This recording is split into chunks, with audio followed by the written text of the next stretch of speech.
नमस्कार मित्रों, इस एपिसोड में मैं आपको ज्ञात कराऊंगा कि कबूतर या कपोत या पिजन बोलते हैं जिसको अंग्रेजी में, उसके क्या आध्यात्मिक महत्व है और इसके साथ साथ इतिहास में कबूतरों का क्या मानव समाज में योगदान रहा है या रणभूमि में उनका क्या योगदान रहा, इस पर भी मैं विस्तार से बताने का आपको प्रयास करूंगा। अधिक जानकारी देने से पूर्व मैं आपसे अनुरोध करूंगा कि आप हमारे चैनल ई दर्शन को लाइक करें, सब्सक्राइब करें, कमेंट्स करें और शेयर करें।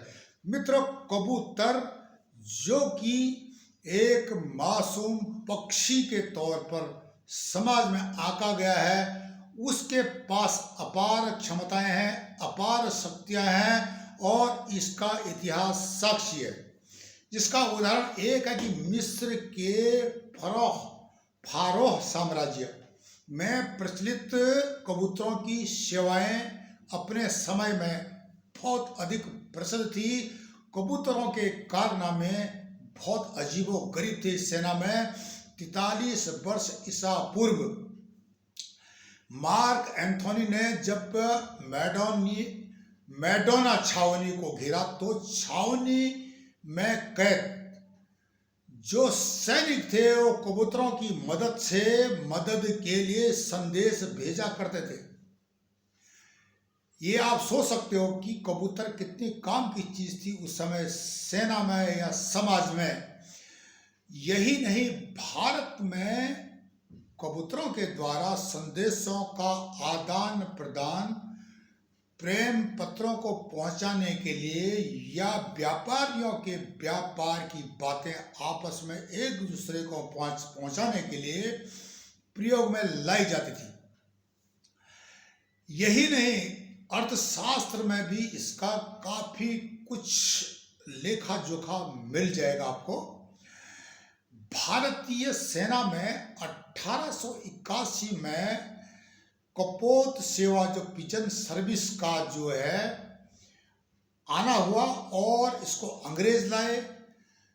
इन्होंने जो है इस सेवा को अंग्रेजों ने 1946 तक रखा। उसके बाद भी थोड़ा बहुत एक सांकेतिक रूप में सेना में कबूतरों की सेवा का प्रचलन रहा, लेकिन मोर्स कोड, मुर्रे कोड, नई नई जो संदेशों के क्षेत्र में तकनीकी क्रांति आने के कारण कपोत सेवा का सैनिक सेवा में धीरे धीरे प्रयोग कम हुआ। लेकिन द्वितीय विश्व युद्ध में विलियम ऑफ ऑरेंज के कारनामों के बारे में आप सुनोगे तो हैरान रह जाओगे। एक कबूतर था जिसका नाम विलियम ऑफ ऑरेंज था। 19 सितंबर 1944 को ठीक 10:30 बजे इस कबूतर ने 207 किलोमीटर की दूरी 4 घंटे और 15 मिनट में सफलतापूर्वक तय की थी। संदेश को एक्यूरेट पहुंचाया था, जिसका कभी समय आएगा तो मैं विस्तार से वर्णन करूंगा। और इस कबूतर को विक्टोरिया क्रॉस सर्वोच्च सेना का जो एक अवार्ड मेडल था ब्रिटिश सेना में, वो दिया गया जो कि सैनिकों को मिलता। तो इससे आप अंदाज लगा सकते हो कि कबूतरों का इतिहास में किस प्रकार का योगदान रहा, कितने शक्तिशाली कबूतर थे जिन्होंने कि मानव समाज में योगदान दिया। तो अपार शक्ति जिसको हम बोलते हैं कबूतरों के अंदर में, आध्यात्मिक के क्षेत्र में भी अगर आप देखें तो भारतीय आध्यात्मिक विज्ञान ज्योतिष शास्त्र के माध्यम से बताता है कि बृहस्पति महाराज का प्रतीक है कबूतर, देव गुरु बृहस्पति का।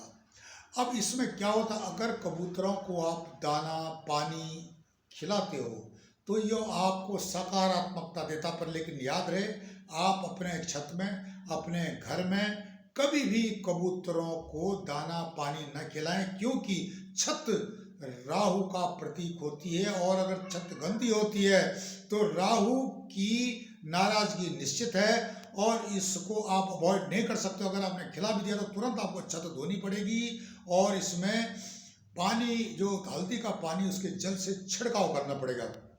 ये नियम थे प्राचीन आध्यात्मिक विज्ञान में।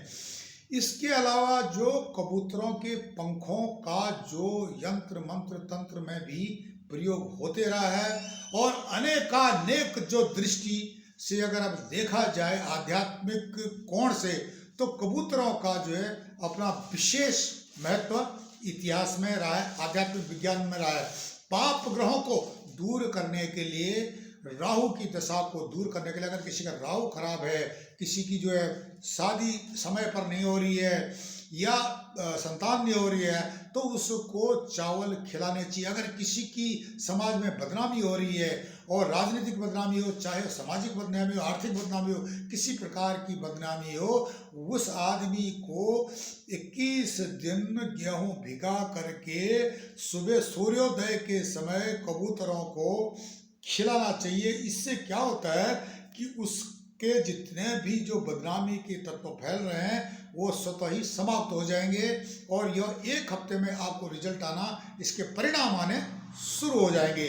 ज्वार बाजरा चावल अगर आप इनको देते हो तो खुले स्थान पर दें, और किसी बर्तन में, लोहे के बर्तन में, एल्युमिनियम के बर्तन में, दूसरे बर्तनों में न दें इसको।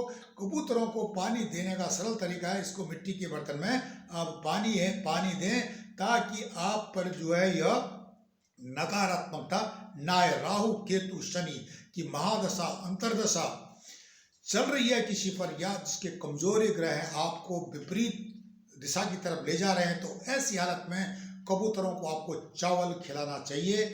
और यह आपके ऊपर जो भी ये दशाएं हैं, इनके नकारात्मक प्रभाव पड़ने खत्म हो जाएंगे। पाप ग्रहों को दूर करने के लिए अचूक उपाय है, अगर आप कबूतरों को दाना पानी इत्यादि खिला देते हो। सफेद कबूतर का घर में आना एक बहुत बड़ा अच्छा संयोग माना गया है।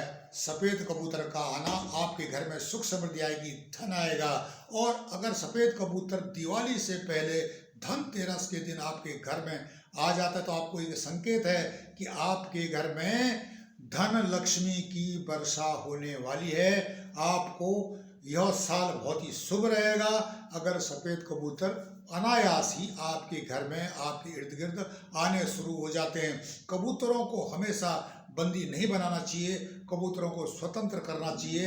अगर जो लोग कबूतरों को घर में पालते हैं, पिंजरे में बंद करते हैं, तो वे नकारात्मकता अपने ऊपर लाते हैं। अतः कबूतरों को जब किसी पर राहु शनि या किसी बुरी दशा का चलना होता है, तो वो कबूतरों को आज़ाद कराने के लिए जो चिड़िया बेचते हैं लोग, उनसे खरीद करके उनको आज़ाद कर देता हवा में। तो उससे क्या हो जाता है कि उसके जो छाया ग्रहों के दोष हैं या बृहस्पति स्थिति खराब है वो ठीक हो जाती है, छाया ग्रहों के दुष्प्रभाव दूर हो जाते हैं। मित्रों, कबूतरों के पास अगिनत और असीमित शक्तियां हैं जो कि आपको आध्यात्मिक लाभ देते हैं। याद रहे, आपके घर में अगर कबूतर ने घोंसला बना दिया है, अंडे दे दिए हैं, तो उनको अंडों को मत फेंको, पर लेकिन घोंसले को फेंक दो। कोशिश करो कि आपके घर में कभी भी कबूतर घोंसला न बनाए, इससे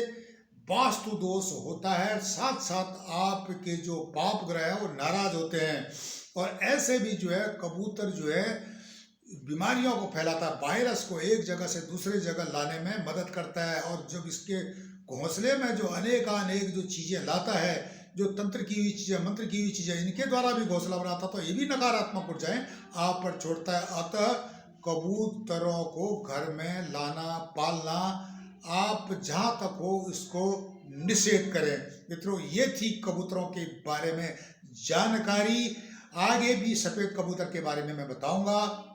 और याद रहे, कबूतर एक बहुत ही शक्तिशाली पक्षी है, बृहस्पति महाराज का प्रतीक है। आप हमारे चैनल ई गैरसैंण को लाइक करते रहे, सब्सक्राइब करते रहे और कमेंट्स करते रहे। तब तक के लिए नमस्कार, धन्यवाद।